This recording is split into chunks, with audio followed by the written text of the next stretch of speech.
Muy buenos días a todos, estoy contento, feliz, agradecido a Dios porque Dios es bueno. ¿Alguien dice amén?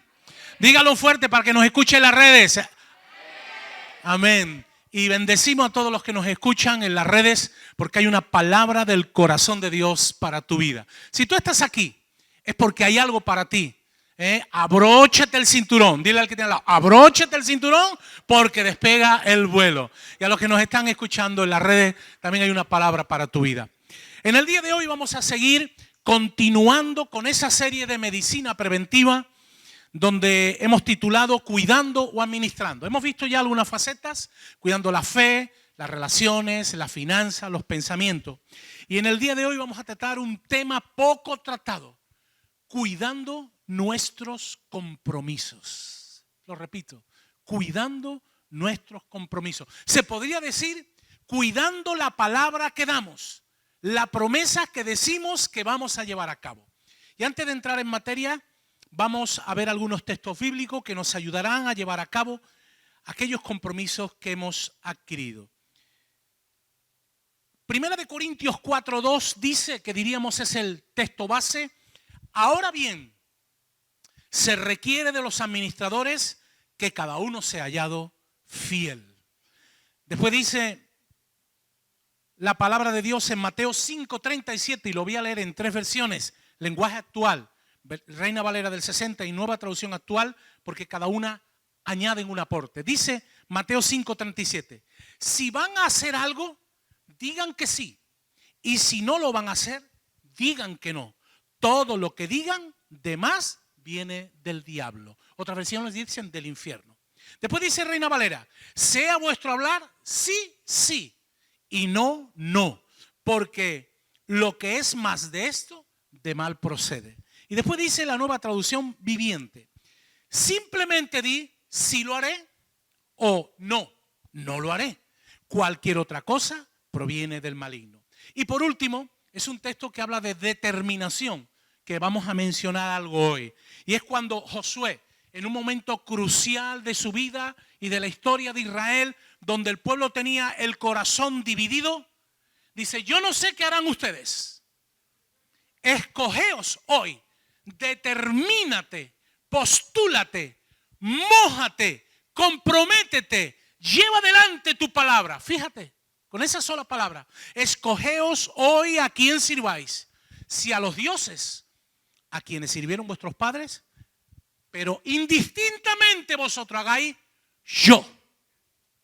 Y conmigo, yo y mi casa serviremos al Señor. ¿Por qué no le das un fuerte aplauso al Señor? Wow. Nada más los textos ya dicen. Cuando vemos estos pasajes, hermano, tenemos que llegar a la conclusión que a cada decisión y compromiso que tomemos le pueden suceder 2 cosas.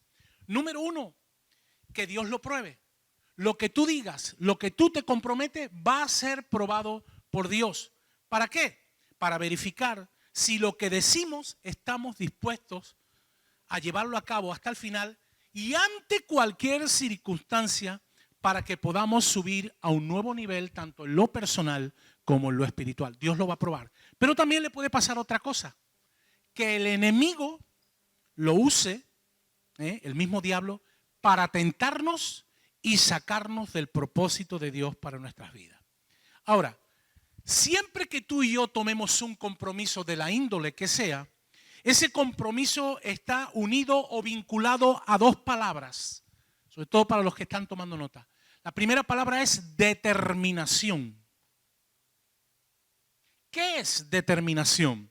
Es la firme decisión de que sí o sí llevaremos a cabo la palabra dada por encima de todo obstáculo, adversidad o imprevisto que aparezca a lo largo del camino.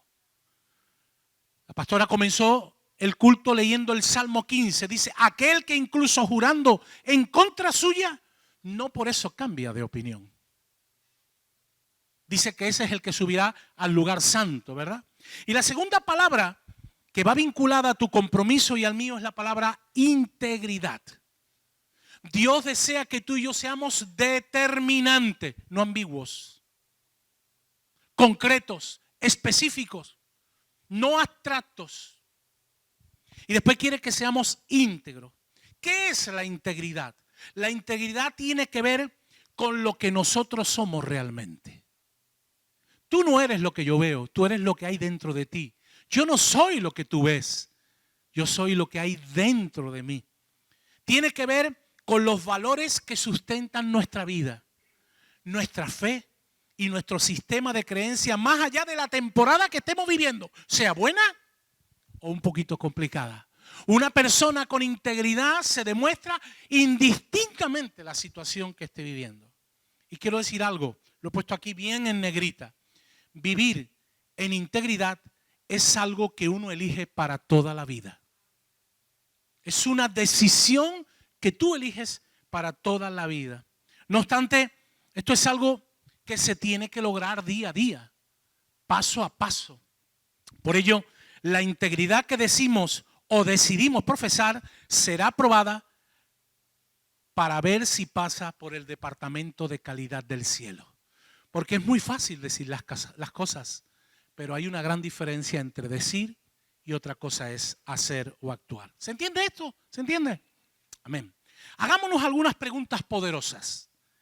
¿Sabes por qué hay tanta ausencia de integridad actualmente en nuestra sociedad? Otra pregunta.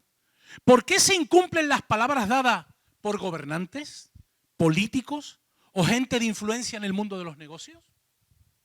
¿O sabes por qué la gente normal no respeta los compromisos? ¿Sabes por qué? Porque la gente confunde la reputación con integridad. Y quiero explicar que hay una gran diferencia entre reputación e integridad. Reputación es aquello que los demás piensan de ti y de mí.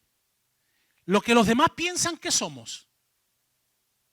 E integridad es lo que somos realmente en todo tiempo y en todo lugar, indistintamente la gente nos vea o la gente no nos vea. Porque como yo le decía a mis hijas de pequeña, ni papá ni mamá te ven, pero Dios te ve. Dios te ve. La Biblia está llena de ejemplos de gente que le importaba más su reputación que vivir en integridad delante de Dios y delante de los hombres. Porque cuando tú vives en integridad delante de Dios, también lo harás delante de los hombres. Un ejemplo de ello lo tenemos, te lo dejo para que lo leas en casa tranquila porque es una historia terapéutica y buenísima para no caer en ese error.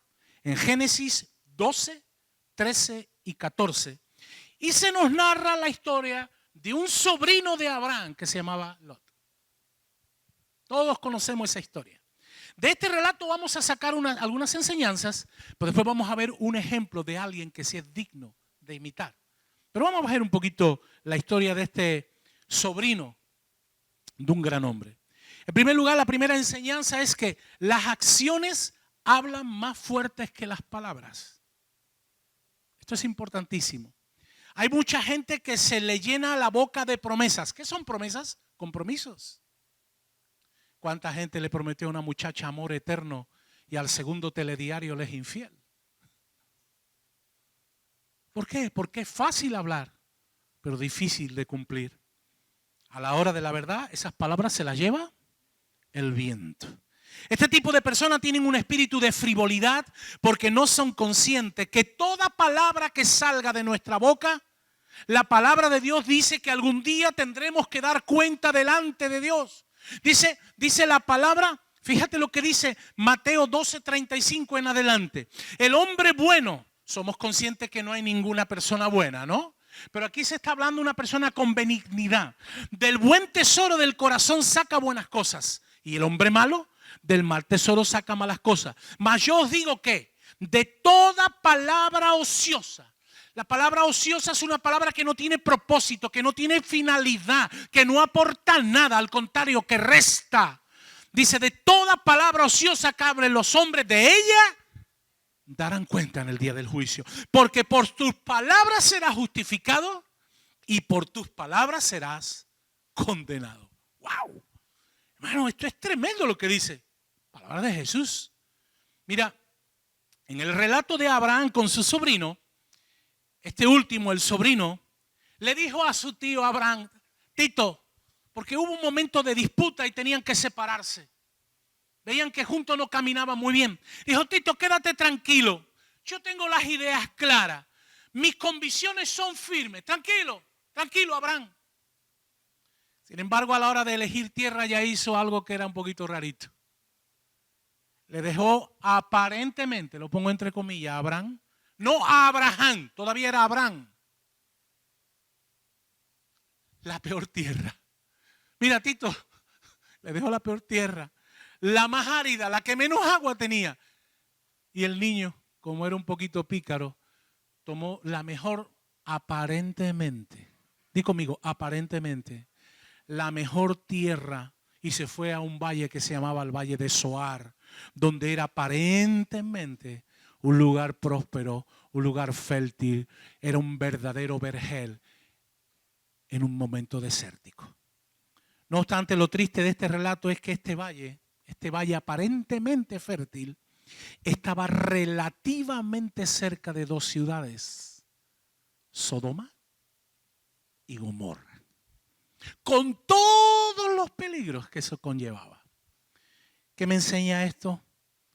Que tengamos cuidado de estar cerca de algo o de alguien que nos reste o que no nos aporte, aunque aparentemente parezca que sí lo hace. Dile al que tienes al lado, cuidadito, cuidadito. Porque Sodoma y Gomorra eran dos ciudades literales, pero también son espíritus, tipos. La historia nos relata que el final del sobrino de Abraham,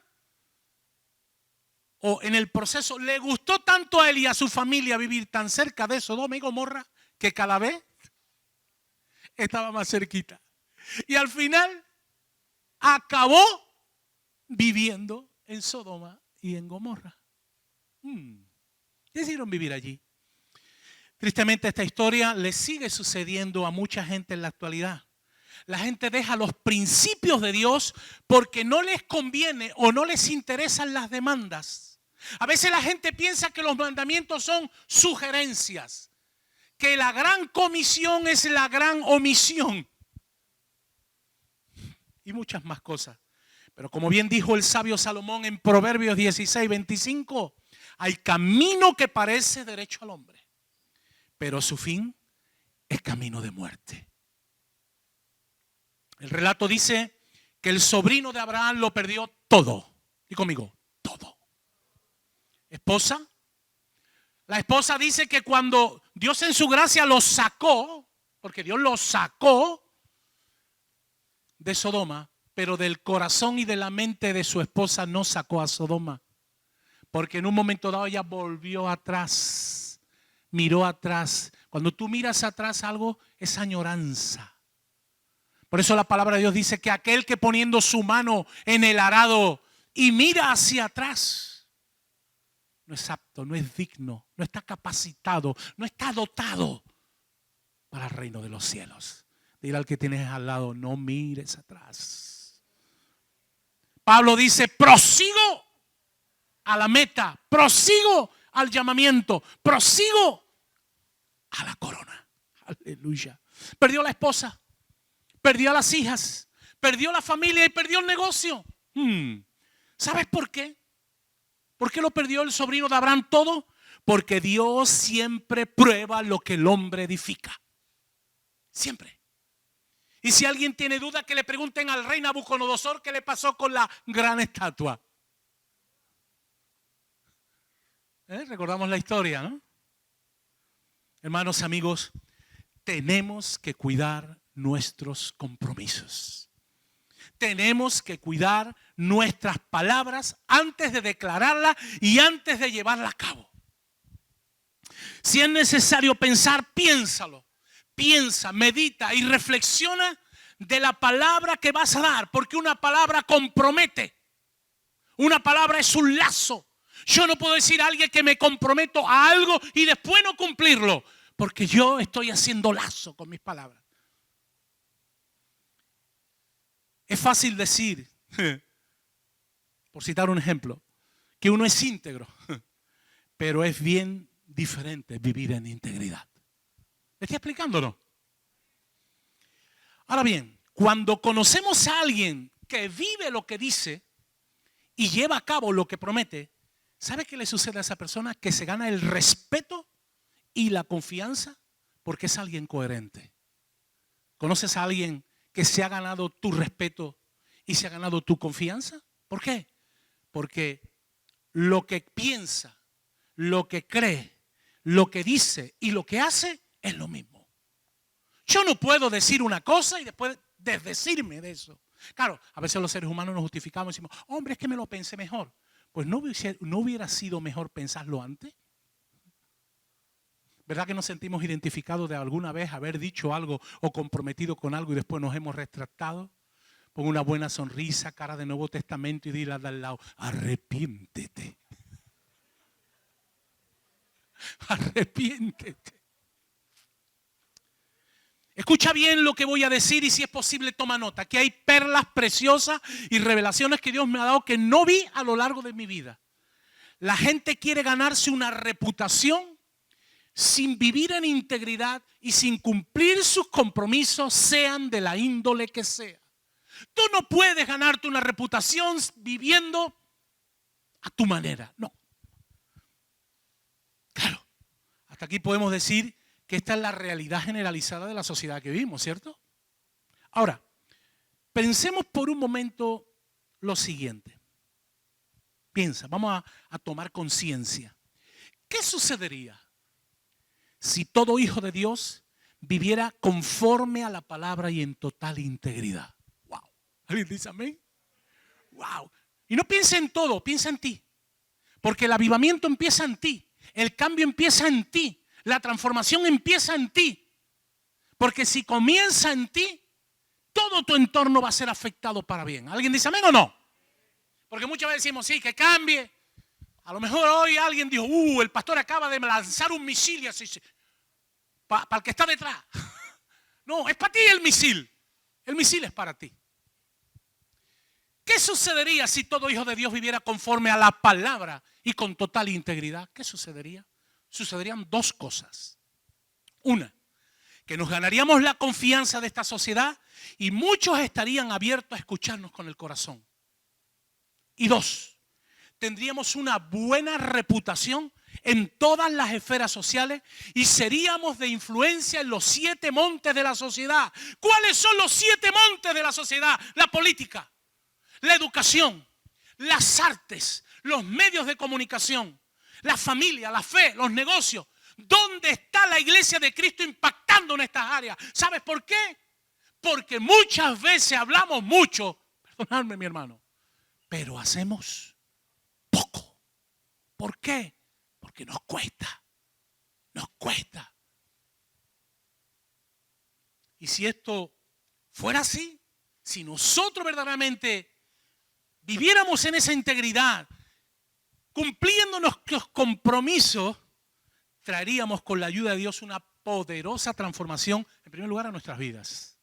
En segundo lugar, nuestras familias cambiarían radicalmente. Nuestro entorno diría, oye, yo quiero tener lo que tú tienes. Nuestra ciudad sería afectada porque dice que para que la oscuridad desaparezca, solo hace falta un poquito de luz. Y nuestra nación también sería cambiada porque lo necesita y mucho. Amén. Yo pregunto, ¿te gustaría ver esto y experimentar esto? Pues decide hoy, no mañana, hoy. Hoy es tiempo, no mañana, hoy. Decide vivir en integridad cumpliendo todos tus compromisos. Y si no lo estás haciendo, comienza a partir de hoy a ponerte fecha para hacerlo en el nombre de Jesús y con su ayuda. Amén. Tercera enseñanza. ¿Por qué aún no estamos experimentando esto como individuo, iglesia y nación? Porque quizás como al sobrino de Abraham no nos interesa esas premisas y demandas que Dios nos pide que llevemos a cabo. Mira, esto cuando se lo compartí a mi esposa, creo que era anoche, se quedaba así mirándome con ojos de plato. Tristemente, yo creo que estamos incumpliendo el primer mandamiento. ¿Cómo, pastor? Sí. Éxodo 23 dice, y me explico. No estamos, o mejor dicho, no hemos tomado la firme determinación delante de Dios de ponerlo a Él por encima de todo, siendo lo primero en nuestras vidas. ¿Qué es lo que dice? Éxodo 23, no tendrá dioses ajenos delante de mí. Claro, tú me dirás, ¿qué pastor que estás diciendo? ¿Que hemos levantado una barrera y hemos puesto otros dioses en lugar o en el lugar que solo le pertenece a Cristo? Pues sí, y a eso la Biblia lo llama idolatría. Y alguien puede preguntar, pastor, ¿qué dioses? ¿Qué dioses? El trabajo. Si tú antepones el trabajo antes que a Dios, en el fondo tú estás dudando de que Dios te ha dicho que Él proveerá con sus riquezas en gloria. Es que yo tengo que trabajar. Yo no te estoy diciendo que no tengas que trabajar. Pero Dios mismo trabajó 6 días. Y al siguiente que hizo, se quedó la casa a poner lavadora. Descansó. El trabajo puede ser un Dios. La familia puede ser un Dios. Los hijos, tu esposa, tu sueño, tu carrera, el ocio. Es decir, todo lo que ocupe o usurpe el lugar que le pertenece a Dios en nuestra vida, eso es un Dios. Yo siempre he dicho que hubo una etapa en mi vida que el deporte, a veces mi esposa me lo dice riéndose irónicamente, dice, oye, dale un poquito más al deporte, que de ser un Dios se ha convertido en enemigo. En una etapa de mi vida mi Dios fue el deporte. ¿El deporte es malo? No, el deporte es sano. Pero siempre que el deporte no ocupe el lugar de Dios en tu vida. Mira, en palabras de Mateo 6:36 sería que al no buscar más su reino, su gobierno, sus cosas en nuestras vidas, es por eso que no llegan las demás cosas que Dios tiene preparadas para cada uno de sus hijos. A veces te pregunto, ¿y por qué no me llegan? Porque no buscamos lo suficiente el reino de Dios. Porque nos falta aceite. ¿Recordáis la parábola de las vírgenes? Nos falta aceite. ¿Cuál fue el problema del sobrino de Abraham? Ese. Aunque hubo varios factores, en el fondo es lo que le sucede a muchos en la actualidad. Y voy a tratar de decirlo con una frase. Cuando alguien tiene a Cristo en el corazón, nunca encajará en el mundo. Cuando tú tienes un encuentro con el Dios de la gloria, de verdad, nada del mundo te va a llenar ni te va a satisfacer. Podrás hacerlo momentáneamente, pero al final te queda ese sabor agridulce. Nada nos llena, porque Cristo es el único. Aparentemente el sobrino de Lot creía que vivir en el valle de Zoar era el lugar perfecto, porque vivía próspero y abundante. No me falta de nada. Pero le faltaba lo más importante, llevar a cabo su compromiso con Dios. Por ello, cuando lo perdió todo, tuvo que volver al lugar donde nunca debería haber salido sin la bendición de Dios, la montaña. Ahora, ¿qué tipifica en la Biblia la montaña? La búsqueda de Dios. La iglesia necesita recuperar la búsqueda de Dios. 3 días hemos tenido de ayuno y oración. Yo decía un día, ay, a ver si este me llega. No llegó. Al segundo no llegó. Y al tercero no llegó. Hermano, tú eres libre de hacer lo que quieras, pero para que te vaya bien, hay que buscar a Dios. En lo personal, en lo familiar y corporativamente. Ah, pastor, yo oro. Hombre, hasta ahí podía faltar que no orase, porque entonces el problema sería más grave. Es que yo doy por sentado que tú en tu vida personal oras. Yo doy por sentado que tú en tu casa por lo menos tienes un altar o de vez en cuando te pones a orar con tu esposa o con tus hijos. No, pero yo estoy hablando de la oración corporativa que afecta a naciones. La montaña es la búsqueda de Dios, el lugar donde Jesús se apartaba para estar en contacto con el Padre, experimentar su cercanía y vivir en intimidad con Dios. Eso le falta hoy a la iglesia. Me recordó a mi esposa ese pasaje que dice, despierta tú que duermes y levántate de los muertos y te alumbrará Cristo. Wow. Iglesia, hoy Dios nos está diciendo que tenemos que volver a la montaña. Ahora no cojas, te pongas los zapatos de trekking y te vayas a hacer senderismo. No, no, porque no te estás enterando de nada.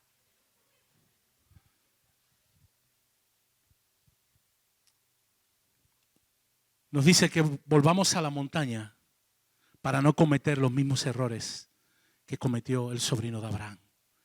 En la montaña Él nos lleva a tomar conciencia de cuidar y cumplir nuestros compromisos. El primero con Él. Y el segundo con nuestros semejantes. ¿Por qué, mi hermano, es importante, pastor? Ya dijiste en una ocasión sobre la prioridad. Porque el salmista en el Salmo 127, verso 1 dice que si Dios no edifica la casa, en vano trabajan los que la edifican, en vano es todo esfuerzo que se haga. Si Dios no trae la bendición, ¿de qué vale? El profeta Ageo es más duro. Él dice, trabajáis mucho, sembráis mucho, pero recogéis. ¡Qué dolor! Coméis y no os saciáis. Bebéis y no os quedáis satisfechos. Y mira como dice Ageo, meditad sobre vuestros caminos. ¿Entendéis ahora por qué tenía tanto peso yo en mis hombros? Esta palabra es una palabra dura, pero también es sanadora.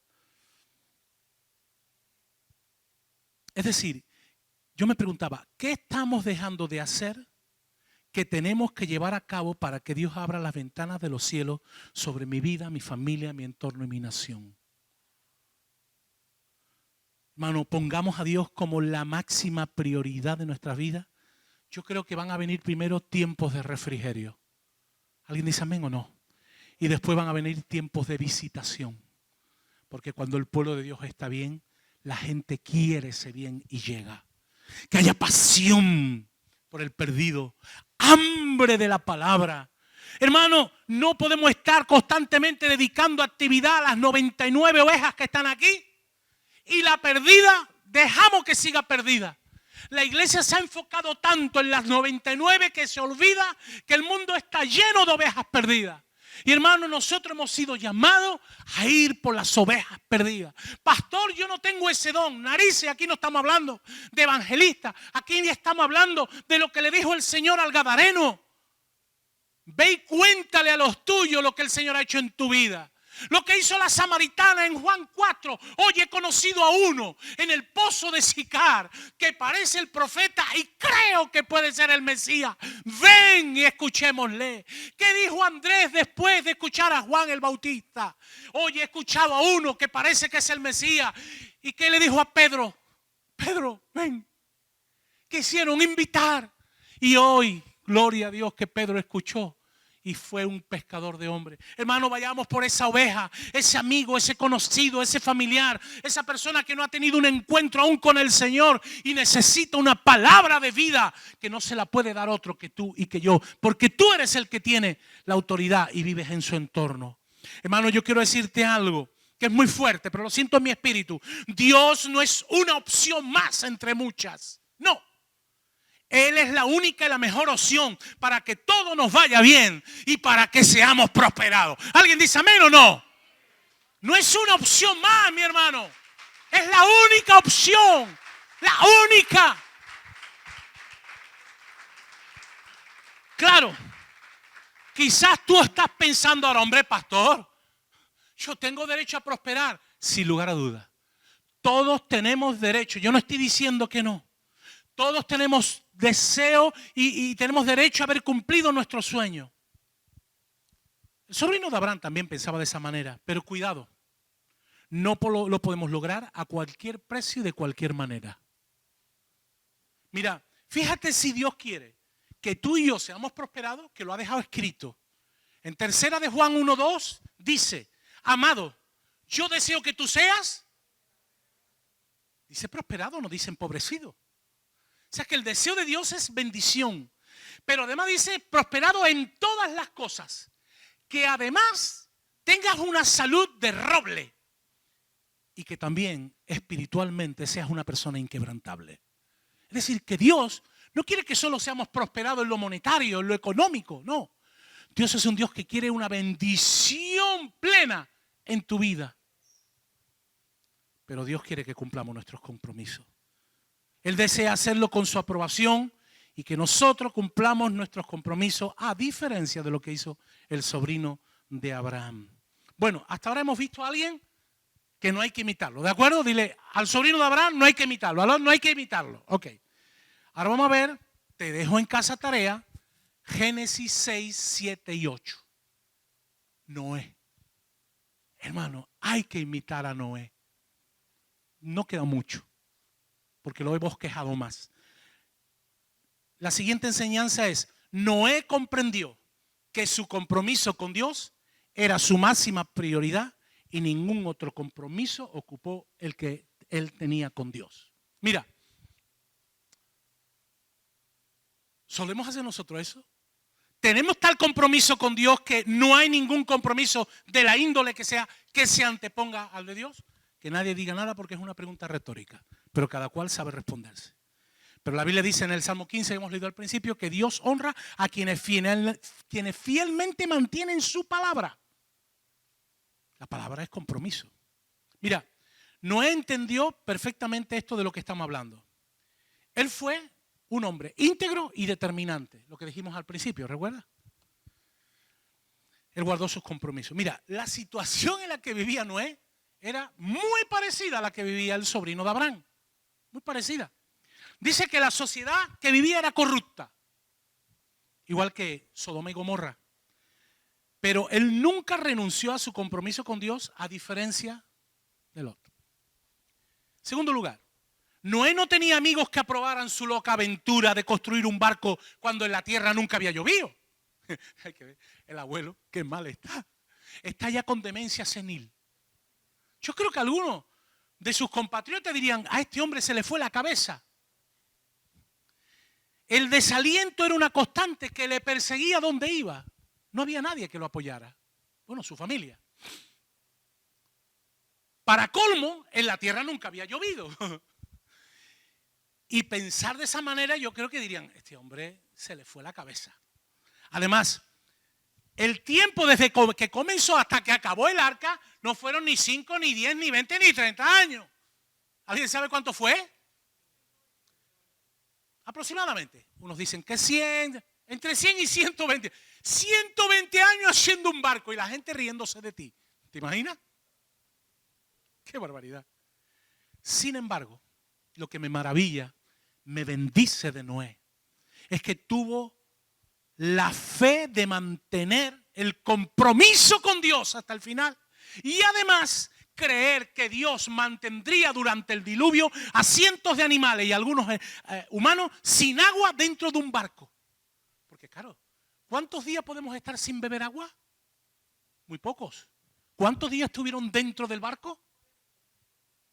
Qué milagro, ¿eh? O sea que Dios es un Dios de milagro. Sin embargo, a mí me entusiasma lo que dice la Biblia de Noé, que no lo dice del sobrino de Abraham. En el capítulo 7 dice, y halló gracia delante de Dios. ¡Wow! ¿Recuerdas cuando José estaba en casa de Potifar? Dice, y Dios estaba con José. Y cuando José estaba en la cárcel, que decía, y el jefe de la cárcel, Dios halló gracia a través del jefe de la cárcel. Y aquí vemos claramente que Noé halló gracia delante de Dios. Y él sin ningún tipo de duda obedeció al 100% lo que Dios le pidió según su diseño y sus directrices, aunque dijeran que estaba loco. A mí me quebranta esto de hallar gracia. Gracia es favor inmerecido. Y hermano, tú y yo estamos aquí por su gracia. Más adelante, dice Génesis 8, tenemos que lo leas en casa tranquilito. Dice que cuando el diluvio acaba, lo primero que hace Noé, nada más toca tierra, se hizo un asado. No. Dice que levanta un altar para adorar a Dios. Capítulo 8, verso 20. Y entrega una ofrenda. Verso 21. Y mira lo que dice ahora, es tremendo. Y percibió Jehová olor grato. Y dijo en su corazón, Dios, no volveré más a maldecir la tierra por causa del hombre. Es decir, Noé halló gracia delante de Dios y su adoración, su búsqueda de Dios fue olor grato para el Señor. Revelación. Y lo he puesto en rojo, revelación. Lo que tú y yo hacemos cuando cumplimos nuestros compromisos es que ellos suben al cielo como olor grato. Pero cuando tú y yo no cumplimos nuestros compromisos con Dios o con los hombres, yo no sé qué es lo que está subiendo, pero posiblemente suba fuego extraño. No sé si me estoy explicando.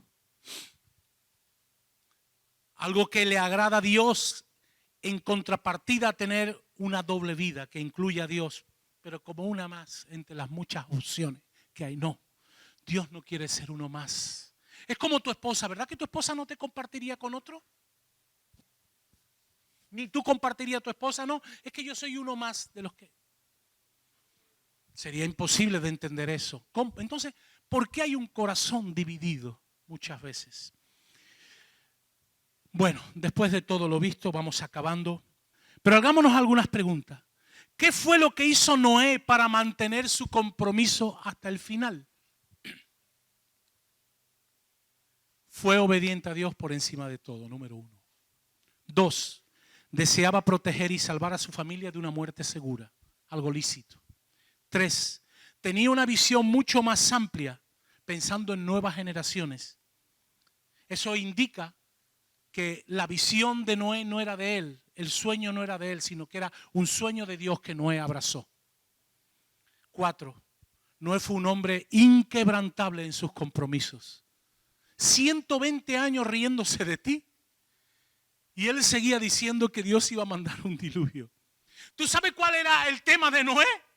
Dios y el diluvio. Y cada vez que predicaba, Dios y el diluvio. Su determinación no fue afectada por opinión de terceros que tenían una perspectiva diferente a la suya. Pero la perspectiva de Noé no era humana.